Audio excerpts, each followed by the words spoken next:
Welcome to An Honorable Profession, a podcast giving America hope since 2018. I'm Ryan Coonerty. Along with Debbie Cox Bolton of the New Deal, I'm lucky enough to be your co-host.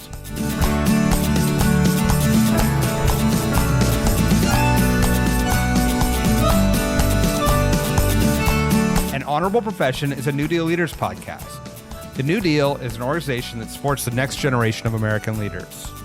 From attorneys generals, to state senators, to mayors, to school board members, these are the people that are pushing policies and politics that will respond to climate change, rebuild our economy, address racial injustice, and restore our democracy. These are incredibly talented people who have dedicated themselves to public service when their country and their communities needed it the most. Check out newdealleaders.org to see what I'm talking about. You don't know American politics if you don't know Cleveland Mayor Justin Bibb. In 2022, he came out of nowhere, never having served an elected office, to win the mayorship. He's 37 years old and he's driving generational change.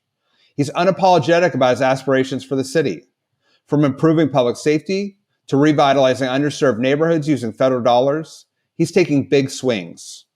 We talked on stage at the NewDEAL Forum Ideas Summit. I encourage you to pay attention to both what he is doing and how he communicates it. It's a masterclass in leadership. Enjoy. It is my pleasure now to introduce you to, I think, one of the most dynamic mayors in the country, Mayor Justin Bibb. He's the 58th mayor of Cleveland. He is following the Daniel Burnham quote to make no small plans. He is using federal dollars in a bunch of different sectors, and we're really excited to hear about those efforts today, and we're proud to have him as part of the New Deal and joining us here today. So, Mayor Bibb. Yes. Let's talk about a few of those plans. Yeah. Can you outline 2 or 3 that you're most excited about? Well, first, I wanted to thank Mayor Gallego for the invitation to our great city. It's been a lot of good sunshine in Phoenix, so let's give her a round of applause if we can. She's also my colleague as one of the vice chairs of Climate Mayors, as well as Lauren McLean, who's here as well, too. So we got a lot of good mayors in the New Deal Club. When I took office, Cleveland was ranked the poorest big city in the country. Nearly half of our children were living in poverty.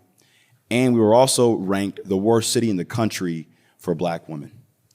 But we are using those challenges to make some bold, big investments in our city because of the great work that the Biden-Harris administration has done in investing in cities like Cleveland, Ohio. We received the 8th largest allocation of American Rescue Plan funds from the ARPA investments, over $512 million.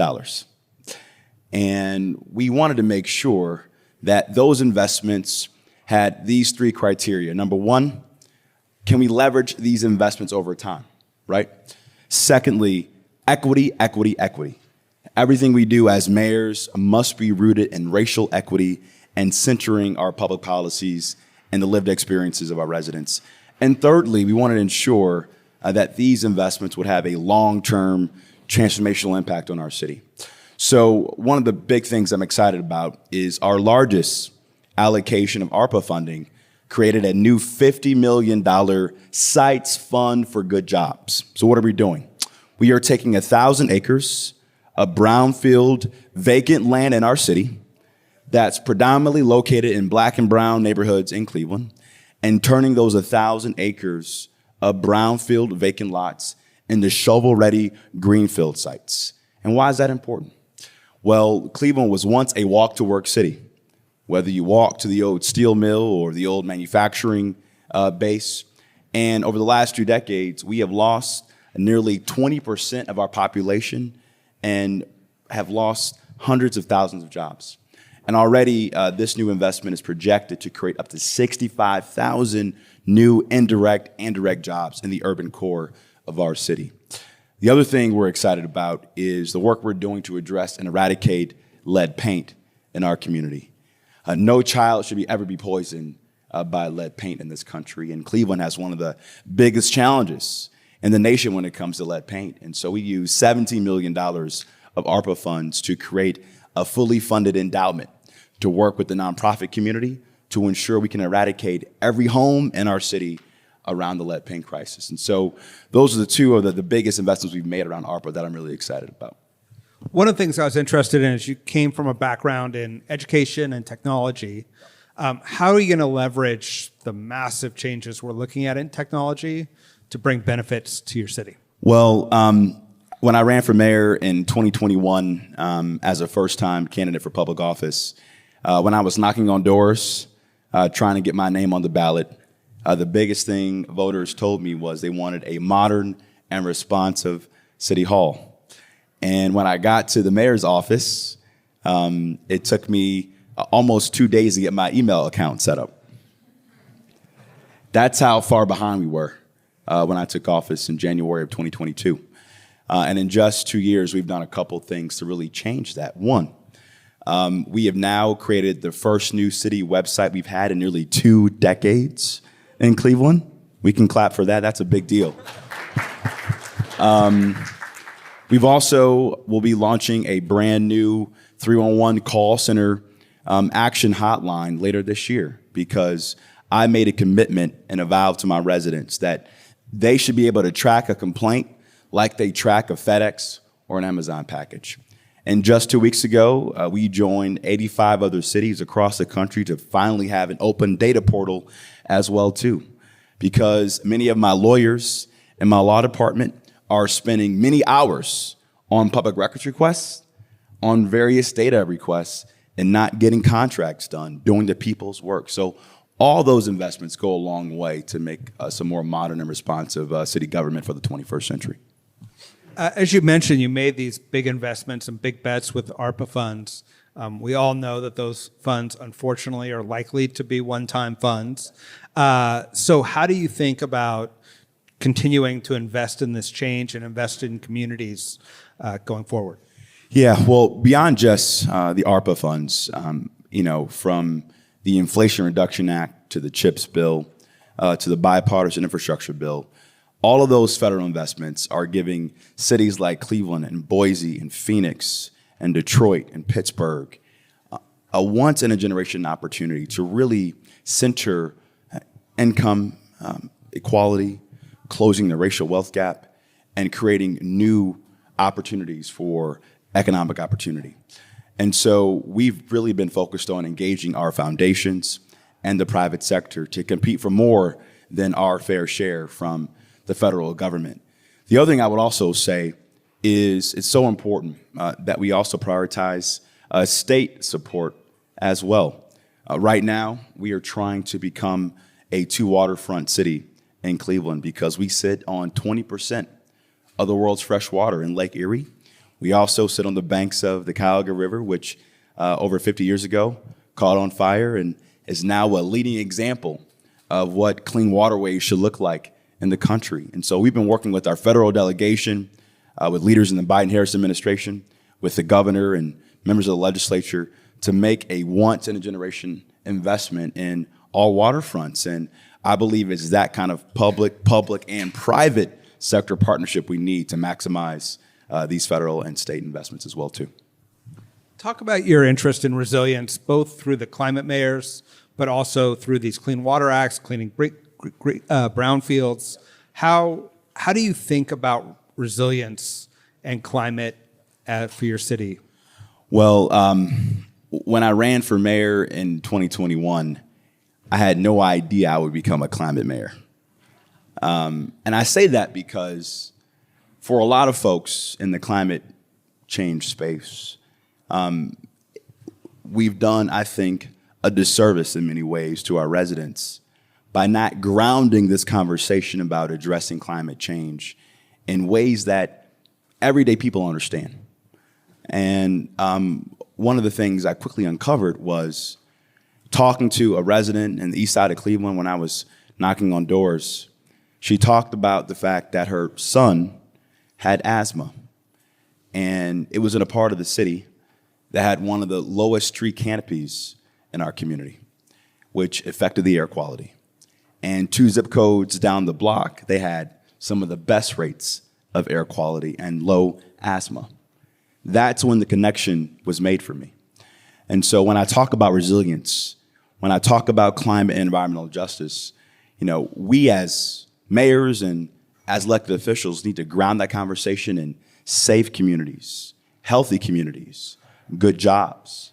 I think about at least violence as an issue of climate and environmental justice, because if you're living in a heat island with no tree canopy, or you live in a part of your community where there's not a good park to go to relieve stress or to meditate or to pick up basketball, then that's an environmental justice issue and has a direct impact on violence in most cities. And so all these things are interconnected, and we as mayors and elected officials must do a better job of communicating that resilience in ways that everyday people can understand. I'm curious, you came as an outsider. I think I saw something, you had like 2% name recognition. Less than that. Less than 2%. There's only a couple numbers below that. Exactly. Can you talk about what surprised you about the job, about local government politics? Yeah. I think the biggest surprise for me has been, as a mayor, how many issues come across your desk, whether it's losing another member of our city to gun violence, or trying to find a way to get a deal done to create new development in a historically underserved neighborhood, to now having to really serve as a champion for a woman's right to choose when Ohio tried to undermine our ability to protect choice. All these things are now on the front desk of mayors in a way they weren't pre-pandemic. And so I think the role of the mayor has changed in a way that most of us probably didn't anticipate. But I think being a mayor of a city is one of the most important positions right now in the country, given so much gridlock and lack of trust we see in what's happening in Washington, D.C. We are quickly becoming a nation of city-states, where mayors are leading the way on innovation. And as I've said before in many forums across the country, mayors are on the front lines to every issue we're facing in America, but we are also closest to the solution as well too. And I think it's that innovation our country needs now more than ever. As you mentioned, your state has become increasingly reactionary and red. There was a time when we all grew up and we all just waited for how Ohio voted and how they voted to elected the president. What's your relationship with the state? What are you seeing on the ground as we go into 2024? And what do you see for the future of Ohio? Well, I'll never forget one of my first meetings with the legislature when I was talking to a Republican member of the legislature in Ohio. And he said to me, "Mayor Bibb, if you ran your city like we run our rural townships, you'd be a lot better off." So in Ohio, it's not a Democrat or Republican issue. It's an urban versus rural divide. And I have to spend a lot of my time as a mayor educating and exposing extreme right-wing MAGA Republicans who've really undermined, I think, Ohio's potential. But in my heart of hearts, I still think Ohio is a purple state. I really do. President Obama won it twice. We're working very hard to re-elect Senator Sherrod Brown, who's a Cleveland resident, by the way. And I think we have a unique opportunity in Ohio to really show what can happen when Democrats and Republicans work together. I'll give you a couple of examples.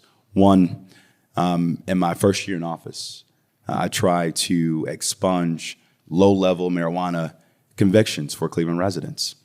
And the reason why I tried to do this is because so many of my friends I grew up with had these low-level convictions on their records, and because they couldn't get them expunged, they couldn't get a home loan, couldn't get a small business loan, couldn't qualify for financial aid.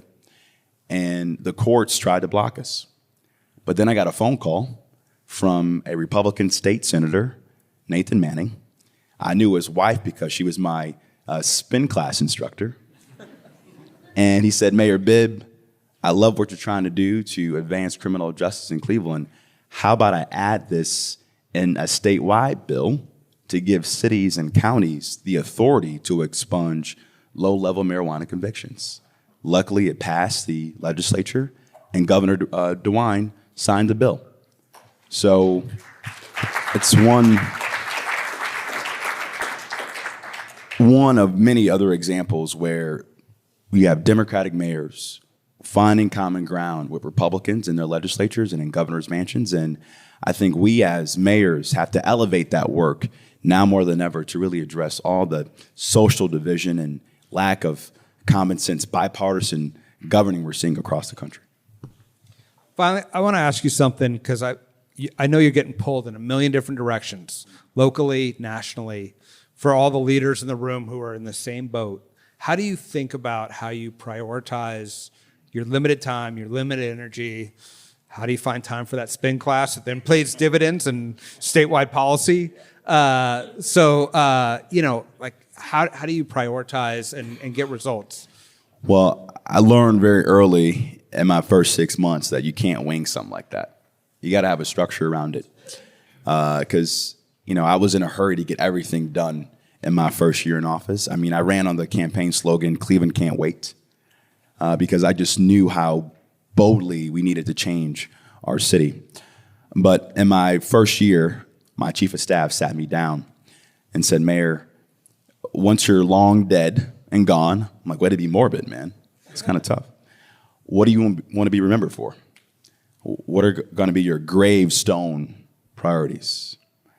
And we had about 10 priorities on the whiteboard, and we narrowed them down to 3. So the first is working to make Cleveland one of the safest big cities in America. The second is restoring the black middle class in Cleveland's southeast side.